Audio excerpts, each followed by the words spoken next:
तो एक तरफ तो अकाउंटेबिलिटी सेट हो गई, तेरी सौरभ दास कब अकाउंटेबिलिटी सेट होगी?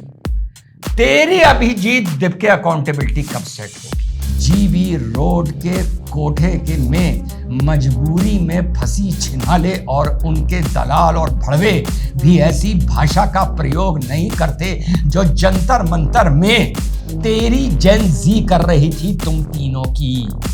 सरकार को आज फिर आगाह कर रहा हूं, जैसे बार बार मुद्दों पर आगाह करता हूं। हेलो, नमस्कार, सत श्री अकाल, अस्सलाम वालेकुम, कैसे हैं जनाब? ये जेन जी नहीं, ये जेन जी है। और जेन जी का मतलब आप लोग साथियों बहुत आसानी से समझ गए होंगे। मोदी जी ने जो टास्क फोर्स बनाई है नंदन नीलेकणी जी के अधीन, उस पर थोड़ी बाद में बात करेंगे, लेकिन अभी बात करते हैं अकाउंटेबिलिटी पर। और इस जेन जी को किस तरीके से सरकार खत्म करे और अब गलती आगे ना करे। जितनी हो गई थी हो गई, अब सुधार कर रही है, बहुत अच्छी बात है, बहुत अच्छी बात है। गलती मानकर सुधार करना चाहिए और सरकार की आलोचना करने का हर उस इंसान को अधिकार है जो वतन परस्त है।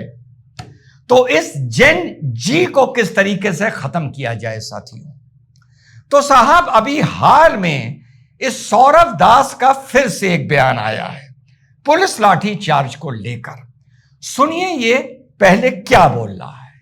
हम लोग एक वेबसाइट लॉन्च कर रहे हैं। उस वेबसाइट में हम लोग सारे प्रदर्शनकारियों को रिक्वेस्ट करेंगे कि जिन जिन पुलिस वालों ने उनके ऊपर हमला किया, अटैक किया, उनका सर फोड़ा, अगर उनका आपके पास पिक्चर्स है, अगर उनका आपके पास वीडियोस है, तो वो आप अपलोड करें। अगर दिल्ली पुलिस एफआईआर नहीं फाइल करती है ऐसे दहशतगर्दों के खिलाफ, तो हम लोग कोर्ट भी जाएंगे। पूरा का पूरा जो इंडिया है, वहां के सारे लॉयर्स हमें हेल्प कर रहे हैं इस चीज के लिए, उनको भी तहे दिल से शुक्रिया। हम लोग कोर्ट जाएंगे, कोर्ट से ऑर्डर लाएंगे कि ऐसे पुलिस वालों के खिलाफ एफआईआर हो। एंड आप ये मत सोचिए कि एफआईआर हो गया एंड हम लोग भूल जाएंगे। ये लिस्ट बनेगा। ऐसे पुलिस वाले नहीं है, ये लॉ एंड ऑर्डर मेंटेन के लिए नहीं है, ये हमारे सेफ्टी सिक्योरिटी का ध्यान रखने के लिए नहीं है, ये गुंडे हैं। जब टाइम आएगा हम लोग इंश्योर करेंगे कि वो एक एक पुलिस वाला जेल जाएगा, जेल के सलाखों के पीछे जाएगा। सुना साथियों आपने? अब इसके बाद एक चर्चा बहुत दिन से चल रही है और बार बार उस चीज को मैं आप लोगों को करेक्ट करवा रहा हूं जो अफवाहें उड़ रही हैं। ये इंस्टाग्राम भी आजकल बहुत बड़ा मंच बन गया अफवाह उड़ने का, कि साहब मुकदमे सबके वापस लिए जाएंगे। मुकदमे सोनम वांगचुक ने भी बोला था पीसफुल प्रोटेस्टर्स के वापस लिए जाएंगे। जो बाई चांस पकड़ लिए गए यूं ही खड़े थे। अब आप सुनिए टैक्टिकल गुगली मारते हुए सौरभ दास क्या बोल रहा है, और आज का वीडियो चलेगा अकाउंटेबिलिटी के आधार पर, याद रखिएगा। सुनिए ये क्या बोल रहा है। जिन्होंने भी ऐसा एंटी सोशल एलिमेंट्स ने मीडिया के खिलाफ, लोगों के खिलाफ, जिन्होंने भड़काया, जिन्होंने ये वायलेंस किया, ऐसे लोग सीजेपी के सपोर्टर नहीं है। ये एंटी सोशल एलिमेंट्स घुसाए गए। हम लोग ऐसे एक्शंस के लिए हम लोग उनको खंडन करते हैं। सुना साथियों? तो पहला भी आपने सुना कि यह आह्वान कर रहा है कि पुलिस वाले जेल जाएंगे, और दूसरा भी आपने सुना जहां ये बहुत मजे से पतली गली से निकल रहा है, यह कहकर कि वहां पर जो भी बवाल हुआ, ईटा चला, गाड़ी तोड़ी गई, पुलिस पर अटैक हुआ, पत्रकारों पर अटैक हुआ, उससे हमारा कोई मतलब नहीं है। यही बोलना है ना साथियों? वैसे एक बात बता दूं कि धीरे धीरे रुझान आने शुरू हो गए हैं। 15 एफआईआर हुई हैं और रिपोर्ट्स बता रही हैं कम से कम 250-300 लोग इसमें लिप्त हैं। अब साहब, जो आज का पूरा टाइटल जो घूम रहा है, जेन जी नहीं, जेन जी को किस तरीके से खत्म करो, तो सारी लड़ाई अकाउंटेबिलिटी की थी। और इस मंच ने भी जमकर अकाउंटेबिलिटी की बात करी और जमकर सरकार को घेरा। आप लोग इस बात करके गवाह हैं।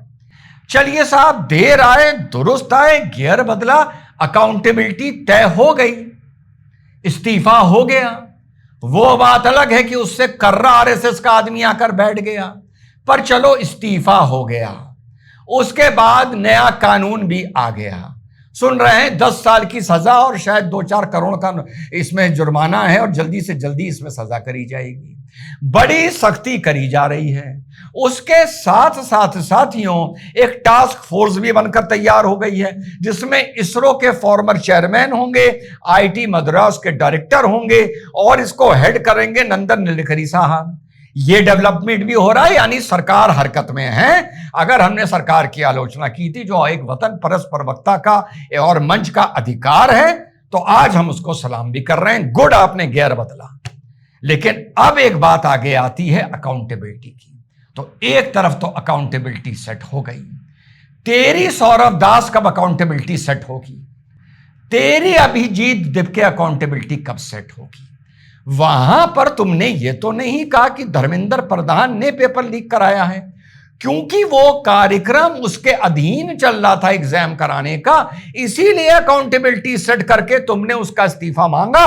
और हमने तुम्हारी तरफ से हम बोले, हमने कहा कि जो भी है शुरू में तुम्हारी मांग बिल्कुल सही है, लेकिन तुम ऑर्गेनाइजर थे और तुमने आह्वान किया था वहां पर लोगों को बुलाने का और लोकतंत्र के मंदिर की तरफ मार्च करने का और बलवा कराने का।